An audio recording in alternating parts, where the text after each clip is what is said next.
Hello and good evening, all of you. Welcome to the another lecture of the Polity series. And today we shall be discussing the emergency provision. And whenever you think of emergency, the late Prime Minister and the former Prime Minister Indira Gandhi की आपको याद आती है because it was in her tenure that emergency was used, and it is said that it was used blatantly and it was misused rather than used. And the emergency provisions जो हैं Indian constitution में, ये एक unique provisions हैं. आपको ऐसे provisions दुनिया में कहीं और देखने को नहीं मिलते हैं. और इमरजेंसी प्रोविजन वो प्रोविजन है जहां पे कि आप कह सकते हैं कि जो हमारा फेडरल स्ट्रक्चर है वो यूनिटरी हो जाता है, कि जो पावर्स हैं वो सेंटर के पास आ जाती हैं. सेंटर जो है कंट्रोल करता है स्टेट्स को. ठीक है, तो अमेंडमेंट हुई 42nd 44th, दोनों अमेंडमेंट बहुत इंपॉर्टेंट हैं. इसमें बीच बीच में हम आपको बताते रहेंगे इसमें कैसे होगा.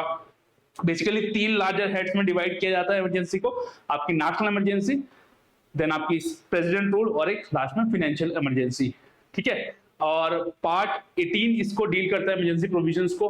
और आज हम देखेंगे कैसे सेंट्रल स्टेट का जो रिलेशन होता है और या कैसे इमरजेंसी को लगाया जाता है, कैसे हटाया जाता है, फंडामेंटल राइट्स पे इमरजेंसी का क्या इफेक्ट आता है, ये सब हम आज के लेक्चर में देखेंगे. तो आइए शुरू करते हैं. तो मैंने आपको बताया कि 3 टाइप की हमारे पास इमरजेंसी होती है. ठीक है, आर्टिकल 352 से 360 के अंदर इमरजेंसी प्रोविजंस दिए गए हैं, एंड पार्ट इज 18. तो पार्ट 18 इन आर्टिकल 352 टू 360. ठीक है, 3 लार्जर हेड्स में हम डिवाइड करते हैं. और मैंने आपको बताया कि इमरजेंसी प्रोविजन ही वो प्रोविजन है जहां से यूनिटरी फेडरल स्ट्रक्चर जो है हट जाता है और यूनिटरी फॉर्म ऑफ गवर्नमेंट आ जाती है, मतलब सेंटर के पास सारी पावर आ जाती है. इसीलिए हमारे कॉन्स्टिट्यूशन को क्वाज़ी फेडरल कॉन्स्टिट्यूशन भी बोला गया. ये एक बहुत बड़ा रीजन है. ठीक है, तो मैंने आपको बताया कि 3 लार्जर हेड्स में डिवाइड किया गया. Now the term national emergency कहीं भी लिखा हुआ नहीं है. अगर आप वर्ड नेशनल इमरजेंसी की बात करें तो जो है ऐसा वर्ड लिखा हुआ नहीं है. बट नेशनल इमरजेंसी कौन सी हो जाती है आपकी? नेशनल इमरजेंसी आपकी जो emergency due to war, external aggression और आर्म्ड रिबेलियन. ठीक है, वॉर, एक्सटर्नल एग्रेशन और आर्म्ड रिबेलियन जो है इसी को हम आपका नेशनल इमरजेंसी बोल देते हैं. ठीक है, अभी जो वर्ड आर्म्ड रिबेलियन है, ये जो वर्ड आर्म्ड रिबेलियन है, ये पहले इंटरनल डिस्टर्बेंस था. ये जो वर्ड है ये इंटरनल डिस्टर्बेंस था. ठीक है, इसको पहले ठीक है, फिर एक कॉन्स्टिट्यूशनल अमेंडमेंट किया गया, उसको जो है उसके बाद जो है इसको एक्सटर्नल एग्रेशन किया गया था. ठीक है, एक्सटर्नल एग्रेशन किया गया था. ठीक है, और वो कौन सा कॉन्स्टिट्यूशनल अमेंडमेंट था? वो 44th कॉन्स्टिट्यूशनल अमेंडमेंट था. ठीक है, 44th कॉन्स्टिट्यूशनल अमेंडमेंट एक्ट ने, तो ये जब मैं लिखता हूं तो कॉन्स्टिट्यूशनल अमेंडमेंट एक्ट होता है इसका मतलब. ठीक है, इंटरनल डिस्टर्बेंस को आर्म्ड रिबेलियन से जो है रिप्लेस कर दिया गया था. ठीक है, क्योंकि इंटरनल डिस्टर्बेंस जो था वो बहुत वाइड था स्कोप में, और किसी चीज को भी आप इंटरनल डिस्टर्बेंस कह सकते हैं. मैं गवर्नमेंट के खिलाफ 4 स्लोगन बोल दूं, उसको इंटरनल डिस्टर्बेंस बोल सकते हैं. तो क्योंकि इंटरनल डिस्टर्बेंस का स्कोप बहुत बड़ा था, इसलिए 44th कॉन्स्टिट्यूशनल अमेंडमेंट, ठीक है, 42 कॉन्स्टिट्यूशनल अमेंडमेंट एक्ट जो आया था वो इंदिरा गांधी जी के टाइम पे आया था. ठीक है, 44 जो कॉन्स्टिट्यूशनल अमेंडमेंट एक्ट था वो जनता गवर्नमेंट के अंदर आया था, जब इंदिरा गांधी जी, जो कांग्रेस लेड गवर्नमेंट थी इंदिरा गांधी जी की, वो हटाई गई. तो 44th कॉन्स्टिट्यूशनल, देखो किसी भी सिचुएशन को, जो अमेंडमेंट है वो सिचुएशन को डील करती है. जब ये देखा गया कि इमरजेंसी प्रोविजंस का तो भाई बड़ा बुरा हाल है, इसको तो बड़ी खतरनाक तरीके से इस्तेमाल किया जा सकता है, तो 44th कॉन्स्टिट्यूशनल अमेंडमेंट ही हमें अब जो है ज्यादा स्ट्रिक्ट प्रोविजन ले आएगा. ठीक है, ज्यादा स्ट्रिक्ट प्रोविजन ले आएगा इमरजेंसी से रिलेटेड. वो इमरजेंसी को लगाना टफ कर देगा, कि आप ऐसे नहीं कि आपका मन आया आपने लगा दिया, ऐसा नहीं करेंगे. ठीक है, क्योंकि बहुत सारी चीजें ऐसी हुई. ठीक है, तो पहली बात है क्योंकि इंटरनल डिस्टर्बेंस एक बहुत वाइड टर्म था, उसको 44th कॉन्स्टिट्यूशनल अमेंडमेंट ने आर्म्ड रिबेलियन कर लिया. ठीक है भाई, अब देखिए, जब वॉर और एक्सटर्नल एग्रेशन पे लगती है इमरजेंसी, तो इसको एक्सटर्नल इमरजेंसी बोलते हैं.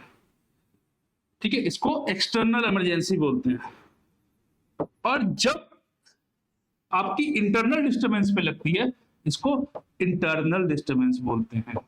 इसको इंटरनल डिस्टरबेंस बोलते हैं, ठीक है, इंटरनल डिस्टरबेंस बोलते हैं। तो आर्टिकल 19 जब अभी हम आगे बढ़ेंगे ना, जो फंडामेंटल राइट्स आपके आर्टिकल 19 में जाएंगी, वो सिर्फ तभी जाएंगी जब आपकी एक्सटर्नल इमरजेंसी होगी, ठीक है, जब आपकी एक्सटर्नल इमरजेंसी होगी। तो वॉर प्लस एक्सटर्नल एग्रेशन पे अगर हम देखें तो उसको बोलेंगे हम एक्सटर्नल इमरजेंसी, और इंटरनल डिस्टर्बेंस पे रहेगी तो उसको बोल देंगे हम इंटरनल इमरजेंसी, ठीक है। अब आगे देख लेते हैं इसी को, ठीक है। अब क्या हुआ कि जो ये इमरजेंसी है, या तो पूरे देश में लगाई जा सकती है या किसी पार्ट में भी लगाई जा सकती है, और ये किसी पार्ट में लगाई जा सकती है, इसको लाया गया था 42nd कॉन्स्टिट्यूशनल अमेंडमेंट एक्ट से, जब इंदिरा गांधी जी थी, ठीक है। 42nd कॉन्स्टिट्यूशनल अमेंडमेंट एक्ट ने क्या बोला कि प्रेसिडेंट जो है वो लिमिट कर सकते हैं, वो लिमिट कर सकते हैं स्कोप, ठीक है, किसका, नेशनल इमरजेंसी का, या तो वो पूरे देश में लगी हो या किसी पार्ट में लगी हो, किसी पर्टिकुलर स्टेट में लगी हो या 2-4 स्टेट्स को मिलकर लगी हो। तो नेशनल इमरजेंसी जो है पूरे देश में भी लग सकती है और किसी पार्ट में भी लग सकती है। पहले पूरे देश में लगती थी, जब 42nd कॉन्स्टिट्यूशनल अमेंडमेंट आया तो उसने एक अमेंडमेंट बोली और उसने बोल दिया कि प्रेसिडेंट जो है लिमिट कर सकते हैं नेशनल इमरजेंसी का स्कोप, ठीक है, नेशनल इमरजेंसी का स्कोप। फिर एक और चीज हुई भाई, जब इंदिरा गांधी जी जब सत्ता में थी तो उन्होंने प्रेसिडेंट को एक बार बोल दिया कि आप जो है, अच्छा कॉन्स्टिट्यूशन में ये लिख दिया गया था, इंदिरा गांधी जी जब थी तो प्रेसिडेंट को उन्होंने बोला कि आप जो है नेशनल इमरजेंसी लगा दो, और इन्होंने जो है कैबिनेट की परमिशन नहीं ली, कैबिनेट को पूछा ही नहीं। तो उसके बाद जब जनता गवर्नमेंट सत्ता में आई तो 44th कॉन्स्टिट्यूशनल अमेंडमेंट लेके आई, और उन्होंने क्या नई बात बोली कि जब प्रेसिडेंट नेशनल इमरजेंसी लगाएंगे तो उन्हें कैबिनेट की परमिशन की जरूरत है, रिटन कंसेंट की जरूरत है, and cabinet does not mean the prime minister only. ऐसा नहीं कि प्रधानमंत्री ने कहा और आप नेशनल इमरजेंसी लगा दी, cabinet means the whole cabinet, ठीक है, cabinet to include the whole cabinet, not only the prime minister. क्योंकि इंदिरा गांधी जी ने तो कैबिनेट की वो ली नहीं, उन्होंने कहा कि ऐसा करो आप नेशनल इमरजेंसी लगा दो, तो भाई देश का प्रधानमंत्री बोला, राष्ट्रपति जी को लगा कि भाई कंकरेंस होगी कैबिनेट की, बट वो थी नहीं। तो 44th कॉन्स्टिट्यूशनल अमेंडमेंट एक्ट ने क्या बोल दिया कि जब आप ऐसी इमरजेंसी लगाएंगे तो कैबिनेट मतलब फुल कैबिनेट की आप परमिशन लेंगे, ठीक है, फुल कैबिनेट की परमिशन लेंगे। तो आप देख रहे हैं कि कैसे जो है 44th कॉन्स्टिट्यूशनल अमेंडमेंट एक्ट जो है कसता जा रहा है, डिफिकल्ट करता जा रहा है, ठीक है, किसको, इमरजेंसी को लगाना। तो ऐसे बहुत सारे सेफगार्ड्स लाए गए थे, ठीक है। फिर ऐसे ही आगे हम देखेंगे, एक 38th कॉन्स्टिट्यूशनल अमेंडमेंट एक्ट लिया है सरकार, उन्होंने कहा कि नेशनल इमरजेंसी जब लगाई जाएगी तो वो जुडिशियल रिव्यू के बाहर होगी, ठीक है, जुडिशियल रिव्यू के बाहर होगी। लेकिन जब मिनर्वा मिल्स केस आया था तो मिनर्वा मिल्स केस ने ये हटा दिया था, ठीक है। तो जो है नेशनल इमरजेंसी को जो है जब लगाई जाती है उसको आप सुप्रीम कोर्ट या हाई कोर्ट में चैलेंज कर सकते हैं on ground that it is malafide, जबरदस्ती पे के लिए लगाई गई है। तो ये सब जो प्रोविजन आपको दे दिए गए हैं, ठीक है, ये सब जो प्रोविजन आपको दे दिए गए हैं। अब देखते हैं एक और चीज नेशनल इमरजेंसी में, नेशनल इमरजेंसी में देखते हैं कि ग्राउंड्स ऑफ डिक्लेरेशन, ठीक है, ग्राउंड्स ऑफ डिक्लेरेशन मैंने आपको पढ़ा दिए कि कौन कौन से ग्राउंड्स थे, वॉर, एक्सटर्नल अग्रेशन और इंटरनल डिस्टर्बेंस। 3 बार लगी है नेशनल इमरजेंसी 1971 में, आगे हम वैसे देखेंगे 75 और 77 और 71 एंड 75 में, ठीक है। अब आगे देख लेते हैं कि भाई इमरजेंसी लगाई कैसे जाती है, इमरजेंसी लगाई कैसे जाती है। तो जब कॉन्स्टिट्यूशन बना तो कॉन्स्टिट्यूशन ने बोला कि आप जो है नेशनल प्रेसिडेंट जो है नेशनल इमरजेंसी लगा सकते हैं, लेकिन आपको जो ऐसा प्रपोजल है उसको पार्लियामेंट से पास कराना पड़ेगा। पहले सिंपल मेजोरिटी से पास होता था, ठीक है, ये 44th कॉन्स्टिट्यूशनल अमेंडमेंट के बाद टफ हो गया लगाना, ठीक है। सिंपल मेजोरिटी से आप पास करा लिए both house of the parliament से विद इन 2 मंथ्स। तो पहले क्या प्रोविजन था कि आप नेशनल इमरजेंसी लगा सकते हैं, पहले क्या था कि आप नेशनल इमरजेंसी लगा सकते हैं आपको 2 महीने के अंदर अंदर जो है पार्लियामेंट्री अप्रूवल चाहिए, पार्लियामेंट्री अप्रूवल चाहिए 2 महीने के अंदर अंदर, और ये आप करेंगे सिंपल मेजोरिटी से। सिंपल मेजोरिटी मतलब more than half of the present and voting. इसके बाद 44th कॉन्स्टिट्यूशनल अमेंडमेंट आया, उन्होंने चीज थोड़ी टफ कर दी। पहले मेजोरिटी देख लेते हैं, कैसी मेजोरिटी से पार्लियामेंट, आपको अगर नेशनल इमरजेंसी लगानी तो कैसे लगाएंगे। प्रेसिडेंट ने इमरजेंसी लगा दी, आपको जो है उसको 2/3 of the member present and voting plus more than half of the total membership of house से पास करवाना पड़ेगा। इसको बोलते हैं स्पेशल मेजोरिटी। तो अब जो है आपको स्पेशल मेजोरिटी से पास कराना है, ठीक है। अगर अब आपको नेशनल इमरजेंसी लगानी है तो 2 महीने, पहले कितना 2 महीने, अब इसको कर दिया गया है 1 महीने। 1 महीने के अंदर अंदर आप इसको दोनों हाउस ऑफ द पार्लियामेंट से 2/3 of the president voting plus more than half of the member of the house से स्पेशल मेजोरिटी के तहत पास करवाएंगे। मान लिया लोकसभा डिसॉल्व हुआ है या लोकसभा सेशन में नहीं है, तो तब तक आप 30 दिन के अंदर अंदर तो इसको राज्यसभा से तो पास करा ही लेंगे, क्योंकि राज्यसभा तो डिसॉल्व होगा नहीं, राज्यसभा तो कंटिन्यूस हाउस है। लेकिन लोकसभा जैसे ही सेशन में आएगा वो आपको 30 दिन के अंदर अंदर पास करवाना है। और ये प्रोविजन जो है प्रेसिडेंट रूल में भी यही रहेगा, फाइनेंशियल इमरजेंसी में भी यही रहेगा कि लोकसभा जैसे ही सेशन में आएगा, सॉरी फाइनेंशियल इमरजेंसी में तो नहीं आएगा ये, लेकिन लोकसभा जैसे ही सेशन में आएगा ये 30 डेज जो है ना, ये 30 डेज कॉमन रहेगा हर जगह, ठीक है। ये 1 महीना 2 महीना हो जाएगा प्रेसिडेंट रूल में, बट ये जो लोकसभा का सेशन है कि 30 दिन में पास कराना ही कराना है, ठीक है। After the assembly of the Lok Sabha dissolve हो गई तो नई, जब नई लोकसभा बनेगी उसके 30 दिन के अंदर अंदर, या अगर लोकसभा सेशन में नहीं है जैसे सेशन में आएगी उसके 30 दिन के अंदर अंदर आपको इसको पास कराना है, ठीक है। अब आपने पास करा लिया, अब जब पास करा लिया तो भाई कितने दिन तक रहेगी ये। अब जब आपने इसको पास करा लिया तो ये कितने दिन तक रहेगी, इसकी जो अवधि होती है वो होती है 6 महीने, 6 मंथ्स तक। और आप इसको इसी 1971 से 1977 तक लगातार इतना बड़ा लोकसभा सेशन रहा था, क्योंकि 1975 के बाद 2 साल के लिए 1-1 साल के लिए इसको बढ़ाया गया था, ठीक है। 2 साल से के बाद इसको 1-1 साल के लिए बढ़ाया गया था, तो 6 महीने तक रहेगी। और आप इसको हर 6 महीने में 6-6 महीने के लिए बढ़ा सकते हैं, ठीक है। हर 6 महीने में 6-6 महीने, हर बार जो है 6-6 महीने के लिए बढ़ा सकते हैं, ठीक है। अब जो है जो लॉज बनेंगे इस समय उसका क्या होगा, जो लॉज बनेंगे वो उसका क्या होगा, वो सेंट्रल स्टेट रिलेशन देखेंगे, ठीक है। तो अभी आपने समझ लिया कि भाई 1 महीने के अंदर अंदर पास कराना है, ठीक है। 2/3 ऑफ द मेजोरिटी से पास कराएंगे, ठीक है। अगर हाउस पास कर देगा तो 6 महीने तक अप्रूवल में रहेगी, और अगर आपको दोबारा लगानी है तो 6-6 महीने के लिए आप दोबारा लगवा सकते हैं, ठीक है। 6-6 महीने के लिए आप दोबारा लगा सकते हैं उसको, ठीक है,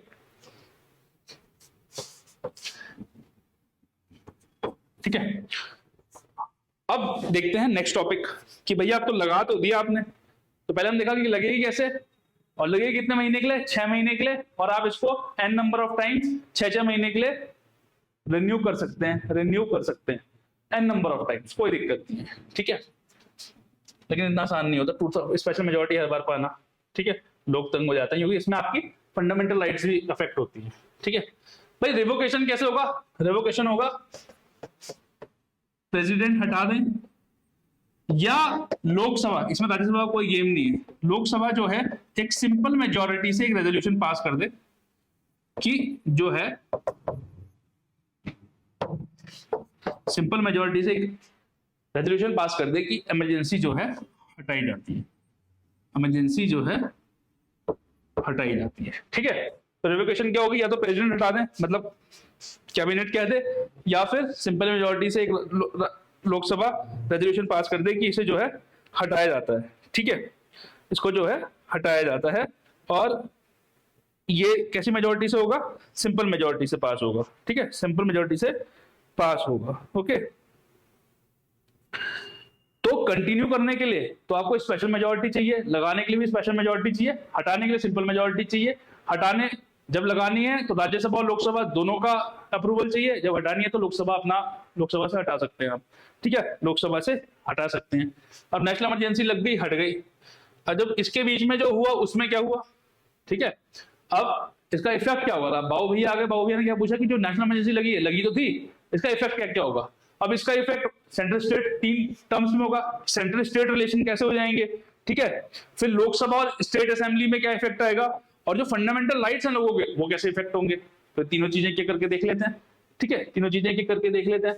तो effect on central state relation, ये फिर जो है आपके 3 उसमें डिवाइड हो जाएंगे, एग्जीक्यूटिव में, लेजिस्लेटिव में एंड फाइनेंशियल में। एग्जीक्यूटिव में, लेजिस्लेटिव में और फाइनेंशियल में। देखो ये मैं आपको सेंट्रल स्टेट रिलेशन में आगे पढ़ा भी चुका हूं वैसे पहले, ठीक है। तो एग्जीक्यूटिव में क्या होगा कि सेंट्रल जो है स्टेट को कोई भी डायरेक्शन दे सकता है कि भैया आप ऐसा ऐसा कर लो, ठीक है, आप ऐसा ऐसा काम करो। देखो एक चीज याद रखना, नेशनल इमरजेंसी के टाइम ना जो स्टेट असेंबली होती है वो डिसॉल्व या सस्पेंड नहीं की जाती, वो डिसॉल्व और सस्पेंड नहीं की जाती, वो अपना काम करती रहती है। लेकिन सेंटर के पास पावर आ जाती है कि वो स्टेट लिस्ट में जो भी मैटर है उस पर लॉज बना सकते हैं, ठीक है। जो स्टेट में लिस्ट में जो मैटर थे इसके पास स्टेट का प्रेरोगेटिव था जिस पर लॉ बनाने का, उस पर जो है सेंटर के पास पावर आ जाती है कि वो स्टेट की लिस्ट पे लॉ बना देते हैं, ठीक है। इतनी बात समझ गए आप? अब तो ये आप लेजिस्लेटिव क्या होगा, स्टेट की लिस्ट पे आप लॉ बना सकते हैं, ठीक है। इनफैक्ट आप एनी मैटर पे लॉ बना सकते हैं, एनी मैटर पे लॉ बना सकते हैं। तो एग्जीक्यूटिव को तो क्या हुआ, सेंटर जो है स्टेट को बोल देगा भैया तुम ऐसा करो, ऐसा ऐसा काम कर लो और ऐसे ऐसे चीजों को चलाओ। लेजिस्लेटिव में क्या होगा कि भैया स्टेट लिस्ट पे आप पावर आ जाएगी, ठीक है, और जो भी पार्लियामेंट है लॉ बनाएगी। अब जो ये लॉ बनेंगे, जो ये लॉ बनेंगे, अब इनका क्या होगा, मान लिया नेशनल इमरजेंसी खत्म हो गई, फिर क्या होगा इन लॉ का, ठीक है। अगर मान लिया नेशनल इमरजेंसी खत्म हो गई फिर इन लॉ का क्या होगा, तो जब नेशनल इमरजेंसी खत्म हो जाएगी उसके 6 महीने के बाद, 6 मंथ्स के बाद ये ऑटोमेटिकली इन ऑपरेटिव हो जाएंगे। जो लॉज है ये ऑटोमेटिकली इन ऑपरेटिव हो जाएंगे, याद रखना, खुद ब खुद स्टेट लेजिस्लेचर को कुछ करना भी नहीं पड़ेगा। जो लॉज बनाए गए थे स्टेट लिस्ट पे पार्लियामेंट के द्वारा वो 6 महीने के बाद इन ऑपरेटिव हो जाएंगे खुद ब खुद। फाइनेंशियल में क्या बोल सकते हैं, भैया सैलरी कम कर दो, ठीक है, कैनन्स ऑफ फाइनेंशियल प्रोप्राइटी वो करो, ठीक है। और क्या कर सकते हैं भाई, राष्ट्रपति जी बोलते हैं कि भैया जो सेंट्रल स्टेट का जो डिस्ट्रीब्यूशन और टैक्सेस है वो मैं चेंज करता हूं, ठीक है, 42% की जगह 20% मिलेगा। तो ये सब जो है फाइनेंशियल उसमें चेंज किए जा सकते हैं। और ये जो लॉ बनेंगे ये कब इनऑपरेटिव होंगे, कि जब फाइनेंशियल ईयर एंड हो जाएगा, ठीक है। तो जो नॉर्मल लॉज बनेंगे, ठीक है, जो नॉर्मल लॉज बनेंगे वो तो 6 महीने के बाद इनऑपरेटिव हो जाएंगे, बट ये वाले लॉज कब इनऑपरेटिव होंगे, जब फाइनेंशियल ईयर एंड होगा, ठीक है, फाइनेंशियल ईयर एंड होगा। अच्छा, इसमें जो है सेंट्रल जो स्टेट को ये भी कह सकता है कि आप जितने भी मनी बिल्स हैं वो प्रेसिडेंट की कंसिडरेशन के लिए रिजर्व करें, ठीक है। तो ये क्या हुआ, अब आप देख रहे हैं कि कैसे जो है सारी की सारी पावर किसके पास आ गई, सारी की सारी पावर सेंटर के पास आ गई है। तो क्या होगा, एक यूनिटरी फॉर्म हो गया, ठीक है, यूनिटरी फॉर्म हो गया हमारा, ठीक है। और क्या है, नेक्स्ट क्या है हमारा कि effect on the life of Lok Sabha and state assemblies. तो मैंने आपको बता दिया, वैसे ज्यादा कुछ है नहीं इसमें। नॉर्मली देखो प्रेसिडेंट रूल के टाइम पे तो सस्पेंड हो जाती है स्टेट असेंबली, डिसॉल्व करना ना करना वो पार्लियामेंट डिसाइड करेगी। बट अभी हम नेशनल इमरजेंसी की बात कर रहे हैं। नेशनल इमरजेंसी में क्या होगा कि स्टेट जो असेंबली है वो नॉर्मल लॉज बनाएगी, वो नॉर्मल लॉज बनाएगी, सस्पेंड या डिसॉल्व नहीं होगी, ठीक है, उसकी लॉ मेकिंग पावर नहीं जाएगी। बट ये है कि जो भी अगर उसका कोई लॉ पार्लियामेंट के लॉ से आड़े आता है तो पार्लियामेंट का लॉ प्रिवेल करेगा, पार्लियामेंट का लॉ प्रिवेल करेगा, ठीक है, याद रखिएगा, जब नेशनल इमरजेंसी फोर्स में हो तो प्रिवेल करेगा, ठीक है। अब जो है इनकी जो लाइफ है, नेशनल इमरजेंसी तो अगर आपको रिन्यू करनी है, नेशनल इमरजेंसी अगर आपको रिन्यू करनी है तो 6-6 महीने में पास करेंगे। लेकिन अगर आपको हाउस भाई नॉर्मल हाउस की अवधि कितनी है, पार्लियामेंट लोकसभा की या स्टेट असेंबली कितनी है भाई, 5 साल है, 5 साल है, भाई इसको जो है ना पार्लियामेंट एक एक साल के लिए हर बार बढ़ा सकती है, एक एक साल के लिए हर बार बढ़ा सकती है। इसीलिए जो 1971 वाली लोकसभा थी उसका जो टर्म जो एंड हुआ था वो 1977 में हुआ था, क्योंकि उसको 2 बार 2 टाइम्स उसका सेशन, उसकी जो अवधि है वो एक एक साल के लिए बढ़ाई गई थी, वो उसकी जो अवधि है वो एक एक साल के लिए बढ़ाई गई थी, ठीक है। और ऐसे ही स्टेट के लिए, स्टेट की जो असेंबली है उसका टर्म भी एक एक साल के लिए बढ़ाया जा सकता है, ठीक है, एक एक साल के लिए बढ़ाया जा सकता है, ठीक है। अब तीसरा देख लेते हैं कि effect on fundamental rights, effect on fundamental rights. अब फंडामेंटल राइट्स का इफेक्ट ना 2 आर्टिकल में दिया गया, आर्टिकल 358 और आर्टिकल 359।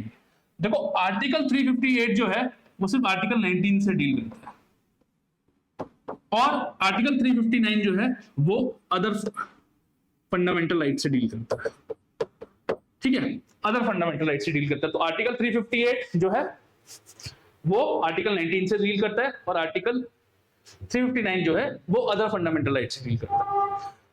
आर्टिकल 358 क्या बोलता है कि जैसे ही नेशनल इमरजेंसी लगी आर्टिकल 19 ऑटोमेटिकली गया, आपका ऑटोमेटिकली गया, आपके पास ये राइट्स अवेलेबल ही नहीं है। अब जैसे ही नेशनल इमरजेंसी लगी आर्टिकल 58 बोलता है कि आर्टिकल 19 के अंदर जो आपके पास 6 राइट्स हैं वो आपकी गई, अब आपके पास वो राइट नहीं है, ऑटोमेटिकली चले गई, कुछ करने की जरूरत भी नहीं है, प्रेसिडेंशियल ऑर्डर कुछ लाने की जरूरत नहीं है। नेशनल इमरजेंसी लगी, आर्टिकल 19 गया, आपका तो वो राइट अवेलेबल ही नहीं है, ठीक है, आपके पास वो राइट अवेलेबल ही नहीं है। ये कौन बोलता है? आर्टिकल 358। अब एक और बात की गई, थोड़ा सा इसको डाइल्यूट किया गया 44th constitutional amendment act. 44th constitutional amendment act ने क्या बोल दिया कि ये आर्टिकल 19 जो है तभी हटेगा अगर एक्सटर्नल इमरजेंसी होगी, मतलब जब grounds of emergency war plus external aggression होंगे। अगर इंटरनल डिस्टर्बेंस होगी तो नहीं हटेगी, अगर इंटरनल डिस्टर्बेंस होगी तो नहीं हटेगी, ठीक है, अगर इंटरनल डिस्टर्बेंस होगी तो नहीं हटेगी। ये किसने कह दिया? ये जो है आपका आर्टिकल 358 ने, कि 358 में, ठीक है, नेशनल इमरजेंसी लगी, आर्टिकल 19 गया, ऑटोमेटिकली गया, लेकिन कब जाएगा? जब वॉर और एक्सटर्नल अग्रेशन पे हट लगेगी, ठीक है। अब जो दूसरा आर्टिकल देख लेते हैं, दूसरा क्या है? आर्टिकल 359, ये और फंडामेंटल राइट से डील करता है। अच्छा, एक चीज याद रखिएगा कि आर्टिकल 20 और आर्टिकल 21 के अंदर जो राइट्स है ना, वो आपकी नेशनल इमरजेंसी के टाइम पे नहीं जाती, और आर्टिकल 359 जो है इसमें आपकी राइट्स नहीं जाती, बल्कि उनका एनफोर्सिबिलिटी जाती है, एनफोर्स नहीं करा सकते आप उनको। आपकी जो फंडामेंटल राइट है वो इंटैक्ट है, जो आपकी फंडामेंटल राइट है वो इंटैक्ट है, वो कहीं नहीं गई, लेकिन आप कोर्ट नहीं जा सकते कि भाई जी वो भैया ये वायलेट कर दी। समझते आप बात को? आर्टिकल 19 में तो ऑटोमेटिकली राइट, आपका राइट ही नहीं है, तो आप क्या करोगे? लेकिन इसमें भी कहानी कुछ ऐसी है कि आपके पास राइट तो है, लेकिन अगर कोई वायलेट कर देगा तो आप कहां से उसको एनफोर्स कराएंगे? हाईकोर्ट और सुप्रीम कोर्ट से तो कराते हैं आप, आर्टिकल 32 एंड आर्टिकल 226 से। लेकिन अब क्या हुआ? अब क्या हुआ कि राइट तो है, आप एनफोर्स नहीं करा सकते। तो ये बड़ा पेज है इसमें कि इसमें आप राइट तो रहती हैं बट इसमें आप एनफोर्स नहीं कराते, इसलिए 358 से अलग भी है। अच्छा, इसमें जो राइट्स हैं, जो प्रेसिडेंशियल ऑर्डर होगा ना, सिर्फ वही राइट्स आएंगी, तो प्रेसिडेंट जो है पर्टिकुलरली स्पेसिफाई करेंगे कि आप ये फंडामेंटल राइट्स आप एनफोर्स नहीं करा सकते, ठीक है। और क्या होगा? जो रिलेटेड जो लॉज बनाए जाएंगे आपकी फंडामेंटल राइट से रिलेटेड, वो सिर्फ इमरजेंसी से रिलेटेड होनी चाहिए, और कोई नहीं आपने अरगम बरगम बना दिए, कुछ ऐसा नहीं करेंगे आप। अगर आपने कोई राइट ली भी है तो वो इमरजेंसी से रिलेटेड होनी चाहिए, या आपने कोई लॉ बनाया है तो वो इमरजेंसी से रिलेटेड होना चाहिए, ठीक है। ऐसा नहीं कि आपने कोई और ही लॉ बना दिया और उसको आप कह रहे हो कि नहीं हम चैलेंज नहीं, इसको जो है आदमी जो है तब भी इसकी राइट वायलेट हो रही है, ठीक है, और ये जो है नेशनल इमरजेंसी लगी हुई है और कोर्ट नहीं जा सकता। ऐसा नहीं है, अगर इमरजेंसी से रिलेटेड वो लॉ है तब तो आप कोर्ट नहीं जा सकते, अगर स्टेट ने या सेंटर ने कोई लॉ ऐसा बना दिया है कि आपकी फंडामेंटल राइट वायलेट हो रही है, लेकिन वो जो लॉ है वो इमरजेंसी रिलेटेड नहीं है, तब आप कोर्ट जा सकते हैं। और आर्टिकल 20 और 21 अगर आपको वायलेट हो रहे हैं तब भी आप कोर्ट जा सकते हैं। आर्टिकल 20 एंड 21 आपसे नहीं लिए जाएंगे, इतनी बात समझ लीजिए आप, ठीक है। आर्टिकल 20 एंड 21 आपसे नहीं लिए जाएंगे। और इसमें जो है मैं आपको बता दें कि प्रेसिडेंशियल ऑर्डर की जरूरत पड़ती है, प्रेसिडेंट पर्टिकुलरली स्पेसिफाई करेंगे कि ये फंडामेंटल राइट आपसे ली जाती हैं और इससे अवधि तक ली जाती हैं, ठीक है। ये कहानी किसकी थी? ये कहानी थी नेशनल इमरजेंसी की। कितनी बार लगी है? 3 बार लगी है, ठीक है। देख लेते हैं कब कब लगी है। 1962 से 68 तक, जब चाइनीज अग्रेशन हुआ था, चाइनीज वॉर के टाइम पे, ठीक है। इसी में 65 में जब पाकिस्तान से वॉर हुआ था तो ये कंटिन्यूएशन में थी, तो लगाने की जरूरत नहीं पड़ी। तब 1971 और 75 ये जो थी ना, 75 और 77 वाली, ये जो थी मोस्ट कंट्रोवर्शियल थी, बड़ा बवाल हुआ था। और इसी के बाद जो है कांग्रेस जो है अपना इलेक्शन हार गई थी और जो है जनता गवर्नमेंट सत्ता में आई और उन्होंने 44th कॉन्स्टिट्यूशनल अमेंडमेंट एक्ट लाया, जिसने की इमरजेंसी में काफी सारे चेंजेस किए, ठीक है। तो ये जो दोनों थी, ये आपकी एक्सटर्नल इमरजेंसी थी, वॉर एंड एक्सटर्नल अग्रेशन में थी। ये वाली जो थर्ड वाली इमरजेंसी थी, ये इंटरनल इमरजेंसी थी, इंटरनल डिस्टर्बेंस पे लगाई गई थी and it was also the most controversial, ठीक है। तो ये 3 नेशनल इमरजेंसी लगी है, आप देख लीजिएगा, ठीक है। तो ये थी first type of emergency under article 352, that is national emergency, ठीक है, दैट इज नेशनल इमरजेंसी। अब क्या है? President rule. Next is president rule. President rule भी कहीं मेंशन नहीं है। प्रेसिडेंट रूल वाली इमरजेंसी क्या बोलते हैं? Emergency due to the failure of the constitutional machinery in the state. 2 basis पे लगती हैं आर्टिकल 356 में कि कोई अगर प्रेसिडेंट को ये लगे कि स्टेट में जो गवर्नमेंट है वो इन अकॉर्डेंस विद द कॉन्स्टिट्यूशन नहीं चल रही है, तो प्रेसिडेंट रूल लग जाएगा। एक आर्टिकल 365 में लगता है। आर्टिकल 365 क्या बोलता है कि सेंटर ने कोई डायरेक्शन दिया स्टेट को और उसने वो कंप्लाई नहीं किया, तो भी आप प्रेसिडेंट रूल लगा सकते हैं। लेकिन वो प्रेसिडेंट रूल कब लगेगा? वो आर्टिकल 365 में लगेगा। तो 356 में इसी को बोलते हैं प्रेसिडेंट रूल, स्टेट इमरजेंसी और कॉन्स्टिट्यूशनल मशीन या कॉन्स्टिट्यूशनल इमरजेंसी बोलते हैं इसको। मशीनरी लिखा गया, very sorry, but it is also known as constitutional emergency under article 356। कब लगेगी? तो जब जो है in according with the constitution जो है सरकार को नहीं चलाया जा सकता। In according with the constitution को सरकार को, in accordance with the constitution जो है स्टेट में सरकार नहीं चल रही है, ठीक है। और 365 वाली कब लगेगी? 365 वाली लगेगी जब सेंटर कोई डायरेक्शन दे स्टेट को और स्टेट उस डायरेक्शन को ना माने, तो अंडर आर्टिकल 365 प्रेसिडेंट रूल लगेगा। भाई प्रेसिडेंट रूल में पता क्या होगा कि प्रेसिडेंट, स्टेट की जो असेंबली होती है वो सस्पेंड कर दी जाती है, डिसॉल्व करनी है या नहीं करनी है वो पार्लियामेंट डिसाइड करेगा, लेकिन प्रेसिडेंट के पास सारी पावर आ जाती है। प्रेसिडेंट जो है चीफ सेक्रेटरी या वाया एडमिनिस्ट्रेटर फिर गवर्न करना शुरू करते हैं स्टेट को। ऐसे ही जब आपने अगर जो एबीसी पे हमारे जो बच्चे देख रहे हैं हमें, जब उत्तराखंड में प्रेसिडेंट रूल लगा था, ठीक है, तो गवर्नर गवर्न करते थे, इसके बिहाफ पे प्रेसिडेंट और 2-3 एडमिनिस्ट्रेटर आ गए थे और स्टेट असेंबली को जो है सस्पेंड कर दिया गया था। फिर प्रोटेस्ट हुआ, ये वो हुआ, वो एक अलग कहानी है। बट ये 2 सब्सटेंशियल डिफरेंस है 356 और 365 में, ठीक है। तो प्रेसिडेंट क्या होता है? President extra ordinary power acquire कर लेता है, ठीक है। प्रेसिडेंट जो है वो पावर को डेलीगेट कर सकता है किसको? वो जिस मर्जी को चाहे। और पार्लियामेंट भी जो है कह सकती है प्रेसिडेंट को कि आप जो है स्टेट के लिए लॉ बनाएंगे, आप स्टेट की मशीनरी को ऐसे चलाएंगे, वैसे चलाएंगे, ठीक है। और अगर पार्लियामेंट सेशन में नहीं है तो प्रेसिडेंट ऑर्डिनेंस भी इशू कर सकते हैं स्टेट के लिए। तो मान लिया, ये समझ लीजिए प्रेसिडेंट रूल के टाइम पे कि स्टेट को जो है केंद्र सरकार चलाती है, ठीक है, केंद्र सरकार चलाती है। अब इस टाइम जो लॉ बनते हैं वो हम आगे देखेंगे उन लॉ का क्या होता है, ठीक है, उन लॉ का क्या होता है।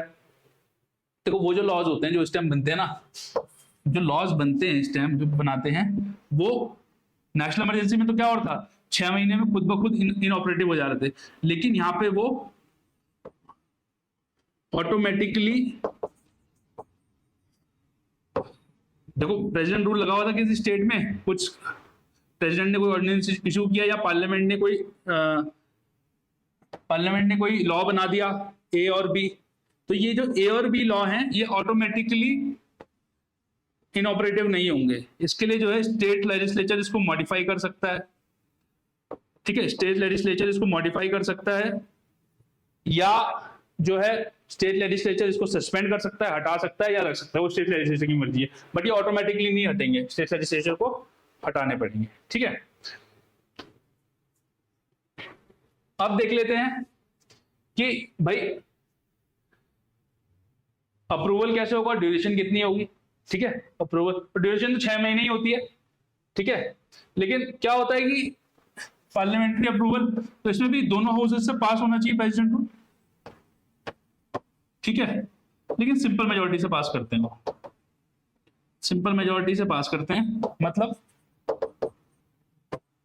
More than half of the present and voting, ठीक है, बोथ हाउसेज पास करेंगे, सिंपल मेजोरिटी से पास होगा और प्रेसिडेंट रूल लग जाएगा कितने महीने के लिए, 6 महीने के लिए, और फिर इसको रिन्यू कर सकते हैं, बट कितने साल तक, मैक्सिमम ऑफ 3 years।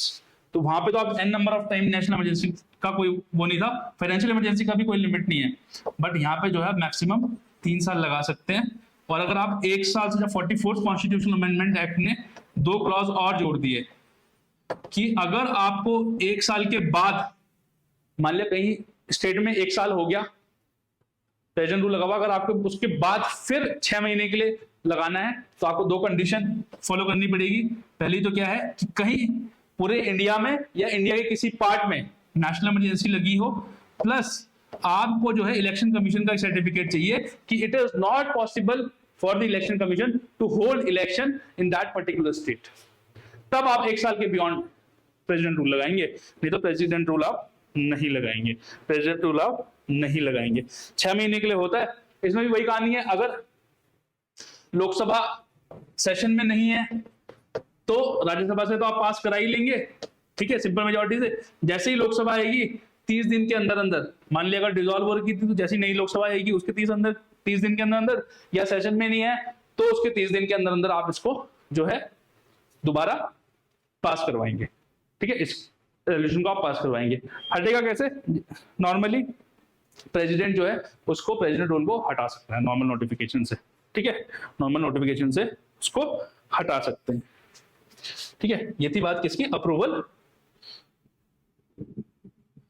कॉन्सिक्वेंस क्या होगा, मैंने कॉन्सिक्वेंस आपको पढ़ाई दिया कि स्टेट की जो भी पावर होगी, जैसे लेजिस्लेटिव हो, मतलब आप ये लगा लो प्रेसिडेंट कुछ भी कह सकता है कि पैसा ऐसे खर्च करो, पैसा ऐसा खर्च मत करो, ये पार्लियामेंट को बोलेंगे ये लॉ बना दो, पार्लियामेंट प्रेसिडेंट को बोल सकती है सर आप ऐसे काम कर लीजिए या मैम आप ऐसे काम कर लीजिए।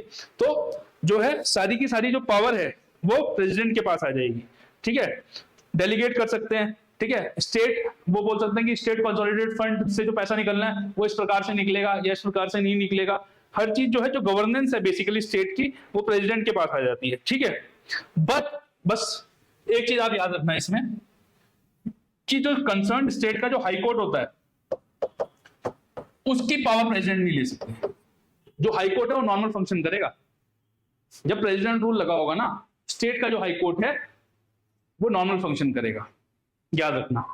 सारी पावर आ जाएंगी, लॉ मेकिंग, फाइनेंशियल, ये वो, लेकिन जो हाई कोर्ट फंक्शन कर रहा है उस स्टेट का, प्रेसिडेंट जो है उसकी पावर नहीं ले सकते, उसकी पावर इंटैक्ट रहेगी, वो नॉर्मल फंक्शन करता रहेगा। ये चीज आप याद रखिएगा। आर्टिकल 356 का देखिए बहुत मिसयूज हुआ है, ठीक है, और टाइम एंड अगेन लगते रहते हैं, पॉलिटिकल रीजन की वजह से कभी कभार लगाना भी पड़ता है, बट उसमें ना जाते हुए एक हमारे पास जो लास्ट टॉपिक है वो इसका एक चीज समझना है, वो है जुडिशियल रिव्यू। तो और वो भी हमें क्यों पढ़ना पड़ रहा है, क्योंकि एक 38 कॉन्स्टिट्यूशनल अमेंडमेंट आई,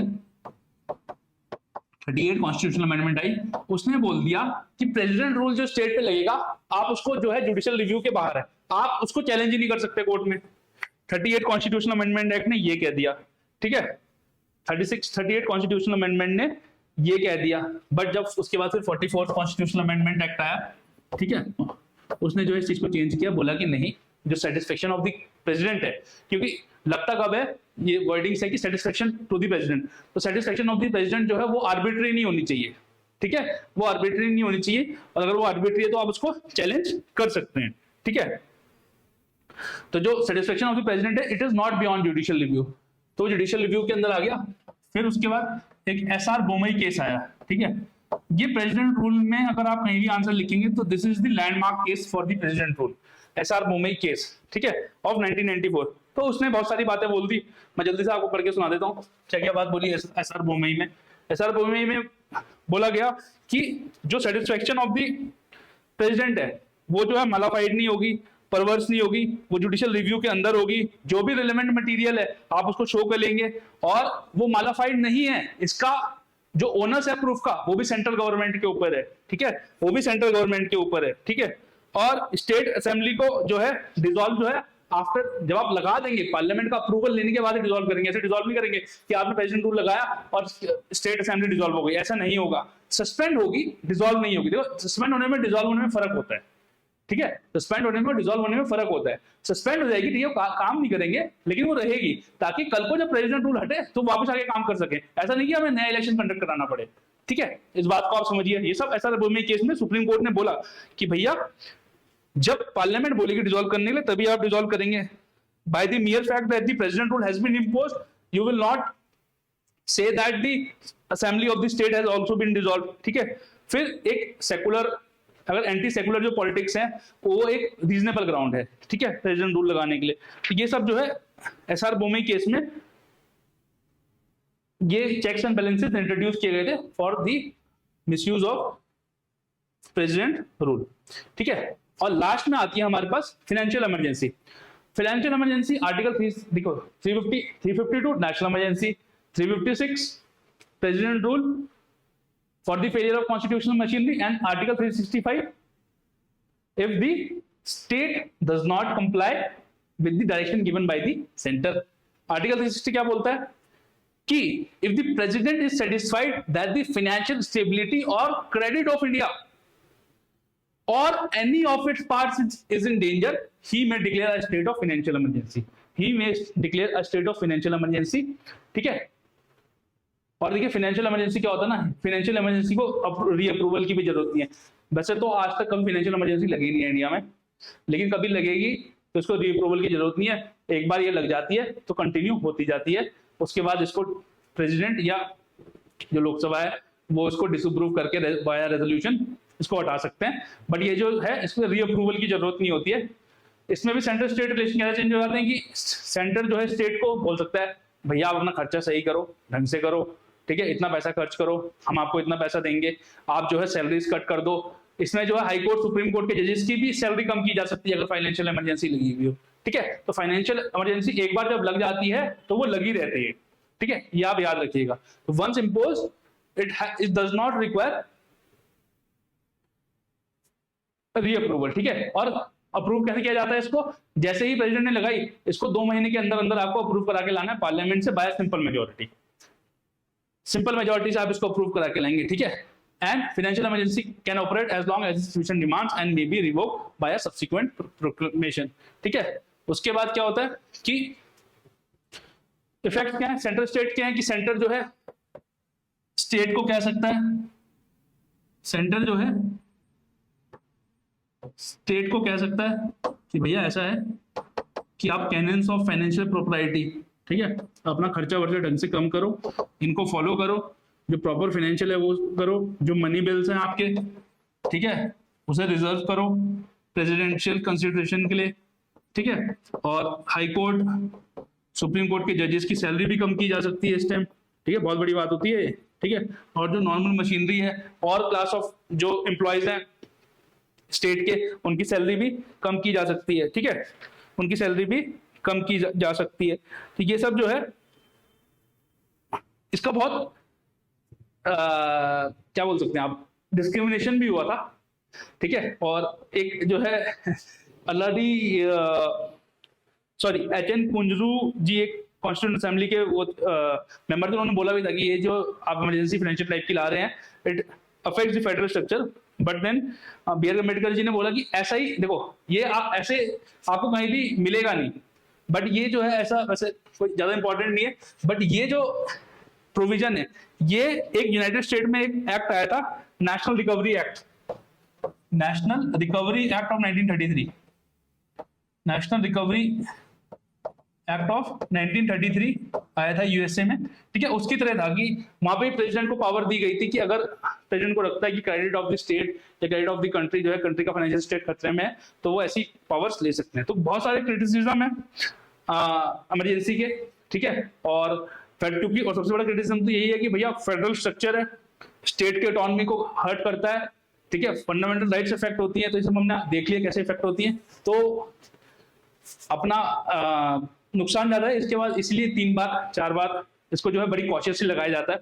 इनफैक्ट जो मेंबर्स थे कॉन्स्टिट्यूएंट असेंबली के, उन्होंने भी बोलता है कि इसको जो है बड़ी कॉशियसली यूज किया जाना चाहिए, ये जो है बेटर रिलेशंस के लिए है, ताकि कंट्री के बेनिफिट के लिए है, ठीक है, ना कि ये पॉलिटिकल टूल के रूप में इस्तेमाल नहीं किए होने चाहिए, ठीक है। ये थी बात इमरजेंसी प्रोविजंस की। So thank you all for watching, I hope you liked it, and if you have any problem, any कुछ छूट गया हो तो आप हमें बता सकते हैं। You can reach out us in the comment box, also you can reach out us on mobile number, the mobile number has been given in the description box, and I shall see you in the next lecture. Till then take care, keep smiling.